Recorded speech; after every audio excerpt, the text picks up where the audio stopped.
Законопроект о переименовании города Джалалабада вынесен на общественное обсуждение. Предлагается, чтобы он носил имя великого кыргызского героя Манаса. Инициаторами переименования стали сами жители города. Депутаты городского кенеша поддержали эту идею. Над проектом работала межведомственная комиссия. На рассмотрение комиссии вопрос мы вынесли на основании решения и ходатайства полномочного представителя президента Кыргызской республики в Джалалабадской области, который был принят на основании решения жителей города Джалалабад, на основании решения Джалалабадского городского кенеша, мэрии города Джалалабад и их ходатайств.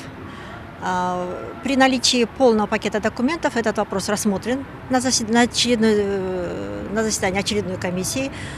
Джалалабад – один из древнейших городов страны. По легенде, он носит имя лекаря Джалаладдина, который лечил людей с помощью воды и целебной грязи из источника Шорбулак. В целом, существует несколько вариантов, от чего город получил такое название. Историки отмечают, что переименование неизбежно, и теперь перед страной стоит ответственная задача – построить достойный своему названию город. Джалалабад имеет историческую глубину. Мы должны быть осторожны в таких процессах, но процесс по переименованию уже запущен. Ожидается, что город будет носить имя великого героя Манас. Это большая ответственность для нас, ведь эпос пропитан историей кыргызов. В свое время этот город предлагали сделать столицей Каракыргызской автономной области, но, к сожалению, из-за своего инфраструктурного несоответствия выбрали Фрунзе. Будем надеяться, что любые перемены принесут только благо.